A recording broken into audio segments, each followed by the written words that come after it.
Bienvenidos a nuestro espacio adiccionario, que tiene el propósito de aportar información, referencias teóricas, investigaciones, reflexiones, pero sobre todo establecer un diálogo con ustedes para construir conocimiento acerca de la prevención y tratamiento de las adicciones. El día de hoy tocaremos un tema que tiene que ver con el concepto, definición y algunas reflexiones sobre la adicción.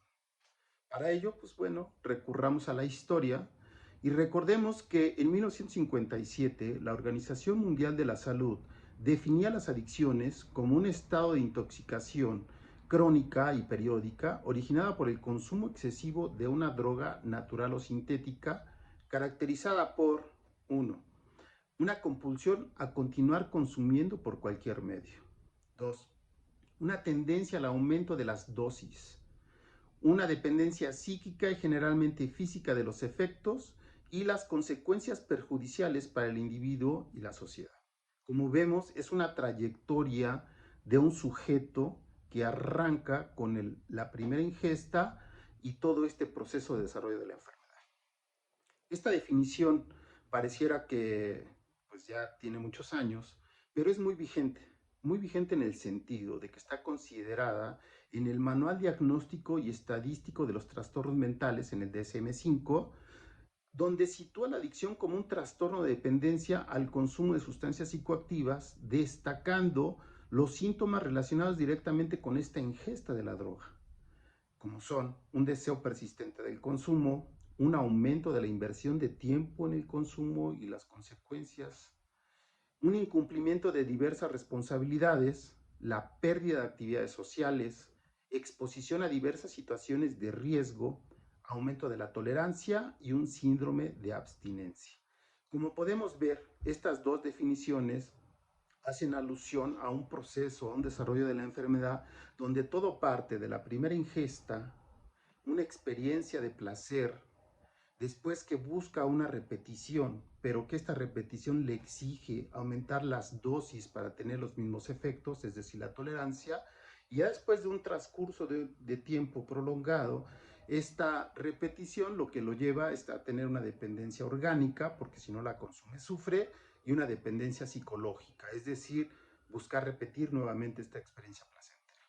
Como podemos ver, estas definiciones son fundamentales para poder entender qué se tiene que hacer frente a una situación de dependencia. Porque si todo arranca con una primera ingesta, eso significa que deteniendo la ingesta se empiezan a deshabituar todos los otros consecuencias de los procesos del consumo. Entonces, creo que es importante saber que la adicción y la dependencia no es una situación aislada y que da en una parte del tiempo nada más, sino que tiene que ver con todo el proceso histórico de la persona. ¿Qué queremos decir con esto? Que el consumo de drogas, llegado a una situación de dependencia, está directamente correlacionado con una situación emocional que arraiga a la persona en esta habituación. Entonces, esto quiere decir que hay factores que predisponen a una persona a esta situación de dependencia y que por lo tanto tienen que ser atendidos en un proceso de tratamiento. Han ido evolucionando estos conceptos y de 2011 a 2015 la CICAD, que es la Comisión Interamericana contra el Abuso de Drogas, en su estrategia hemisférica sobre drogas, establece que la dependencia de drogas es una enfermedad crónica y recurrente con múltiples determinantes, eso hay que subrayarlo, tanto biológicos y psicológicos como sociales. Entonces ya no todo está remitido al sujeto. Y debe ser considerada y tratada como un asunto de salud pública, tal y como el tratamiento a otras dependencias crónicas. Lo anterior significa que existen factores que predisponen a la dependencia aún antes del primer consumo. Y, por ejemplo, una depresión, un estado de ansiedad o un malestar social pueden motivar la necesidad del consumo ocasional o incluso en una repetición, como hemos dicho, de la dependencia, un consumo, una repetición compulsiva. El consumo de drogas puede significar la solución también a un problema de tipo emocional, pero también cultural, ¿no? Entonces, aquí ya encontramos una explicación más amplia de lo que debemos considerar como las causas. La búsqueda del olvido, ustedes, esta frase tan brillante que hizo Davenport Hines en su libro, nos explica que el consumo de drogas también es una respuesta a la angustia social generada por la pobreza y la falta de oportunidades para el desarrollo. Entonces, en la actualidad existe un amplio consenso de considerar las adicciones como un problema de salud de raíz biopsicosocial, en donde intervienen múltiples factores en su etiología, actuando de manera interdependiente y con mutua influencia. Es una situación que va más allá de las drogas y que su consumo pone en interacción diferentes factores que inciden en el proceso de salud de enfermedad, de acuerdo a las características particulares de cada persona. Vean, esto ya nos abre un abanico mucho más amplio de lo que le pasa a una sola persona con la ingesta. En concordancia con lo anterior y desde la mirada ecológica de Bronfenbrenner, podemos decir que las causas que favorecen el desarrollo de una dependencia son de origen individual, familiar, comunitario y social. Es decir, yo creo que una persona que tiene un trastorno límite de personalidad se va a encontrar en una situación de desventaja frente al consumo de sustancias, porque esos grandes montos de ansiedad y esa dificultad en las relaciones interpersonales va a crear en el consumo un paliativo para la convivencia social. Pero también entender que a nivel familiar es donde se estructuran esos trastornos de personalidad y esos procesos identificatorios, y de manera sistémica ese grupo construye una persona que está en esta situación de vulnerabilidad y tiene que recurrir al consumo de sustancias para poder estar en ese grupo. Pero también en las comunidades nosotros encontramos muchas situaciones parecidas. O sea, por ejemplo, una comunidad podemos decir que sus componentes de identidad y pertenencia determinan formas culturales para la convivencia, donde unos sujetos están destinados a funcionar y a ejercer un rol dentro de la comunidad. O para poder estar en comunidad tienes que recurrir a ciertos patrones para la pertenencia. Por ejemplo, los rituales de pertenencia a las pandillas juveniles, que eso lo vimos muy claramente en la época de los 80, los 90. Entonces, las comunidades pueden ser comunidades que normalizan el consumo y que por pertenecer a ella, uno de manera normal puede recurrir a este consumo. Ahora, a nivel social, pareciera que está muy distante, pero no es así.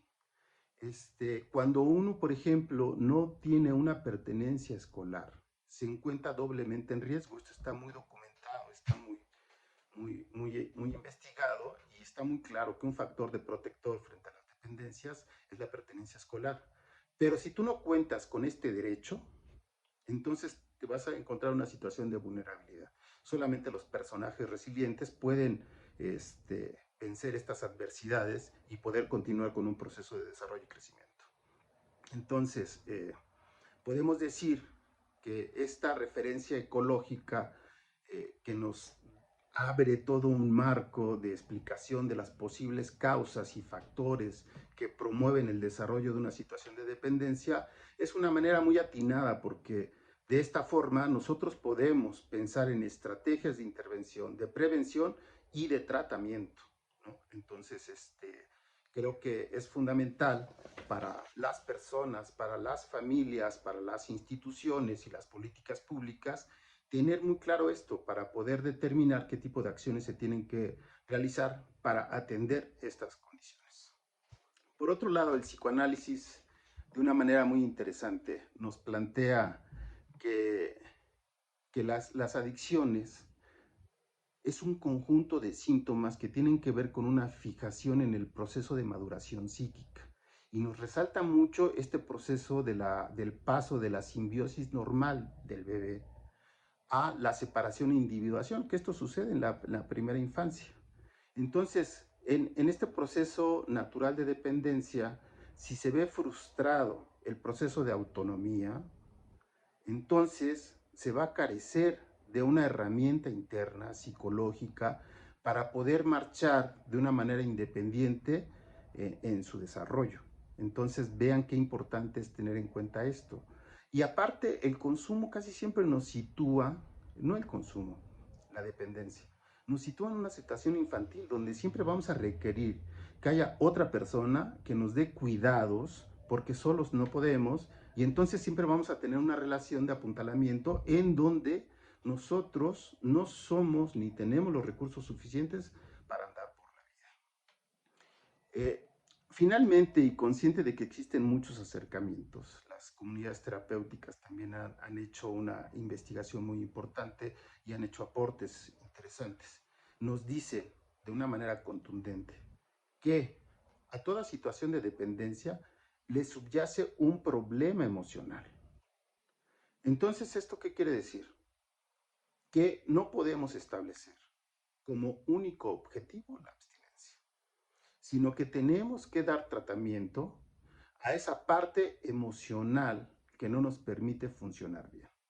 Entonces, esto quiere decir que no solamente se trata de impulsar acciones afirmativas para la abstinencia, sino que tenemos que hacer todo un pasaje, toda una intervención en un proceso de autoconocimiento donde investigamos con técnicas psicoterapéuticas cuáles son esos conflictos emocionales que nos tienen arraigados en un consumo compulsivo.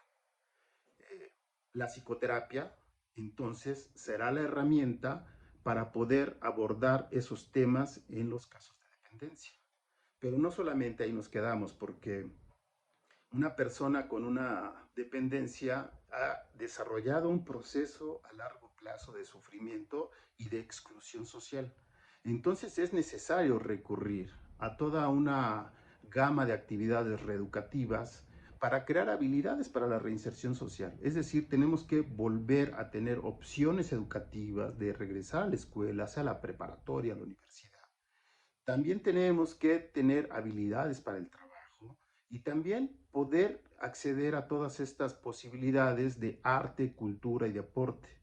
Entonces, como vemos, hay tres grandes componentes para lo que se requiere para un tratamiento de adicciones. Lo que tiene que ver con la abstinencia, lo que tiene que ver con la psicoterapia y lo que tiene que ver con la reinserción social. Entonces, eso es fundamental para poder pensar en un modelo de tratamiento que logre incidir sobre los principales problemas que tienen las personas con esta condición. Eh, yo creo que nosotros tenemos que ser muy claros en establecer a partir de la definición de las adicciones los objetivos del tratamiento. Porque si fuera solamente un problema de, como dicen algunos, de responsabilidad o que de repente nos quedamos arraigados en el consumo, pues bueno, la abstinencia puede lograrse en un proceso a corto plazo. Pero la cuestión emocional, que tiene que ver más con una estructura de personalidad y que regularmente son trastornos límite los que se encuentran en esta condición de dependencia, nos pone un reto impresionante porque para darle tratamiento psicológico a los trastornos límite implica un proceso largo y muy especializado. Es decir, hay que entender qué es un trastorno límite de personalidad, cómo es su funcionamiento psíquico, qué cosas tienen que desarrollar y madurar psicológicamente para lograr tener una mayor estabilidad en las relaciones interpersonales. Y después también cómo crear toda esta gama de habilidades sociales para poder convivir con todos los grupos. O sea, una persona que aprenda a tender su cama, que aprenda a asumir responsabilidades, que se aprenda a administrar su dinero, que pueda, si es padre, que pueda asumir esas relaciones parentales, o también que pueda disfrutar de la vida, ¿no? Entonces, yo creo que los retos del tratamiento son inmensos. Yo creo no hay ninguna actividad de psicoterapia, ningún programa de psicoterapia que busque objetivos tan grandes como estos. Y afortunadamente las experiencias de las comunidades terapéuticas nos han mostrado que estos procesos comunitarios son muy eficaces para lograr estos cambios en las personas. Es decir, que a partir de la convivencia cotidiana, estas dificultades emocionales, personales, de relación, se ponen en acto durante los procesos de tratamiento y por lo tanto son visibles. y accesibles al análisis y la reflexión. Entonces, la vida comunitaria es una herramienta muy interesante, muy importante para lograr arrancar procesos de cambio en donde la persona tiene un proceso de autoconocimiento, de reflexión sobre sí mismo, de aprendizajes, y puede lograr modificar un estilo de vida que lo tenía en una situación de exclusión social y de sufrimiento.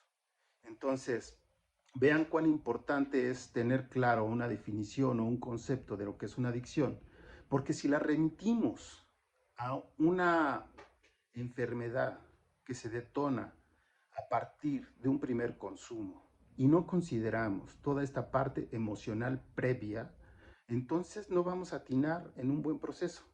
Tenemos que ir por dos rutas. Sí lograr la abstinencia, que es un denominador común de todas las personas que están en tratamiento, pero también un proceso totalmente particular, individual, que tiene que ver con la historia personal de cada sujeto, que no es igual una a la otra, y que tiene que tener la posibilidad de abordar sus dificultades individuales en este proceso. Entonces, vean, los tratamientos van por dos rutas. Algo que tiene que ver con una construcción social de las adicciones y otro con una situación individual que tiene que ver con los padecimientos emocionales.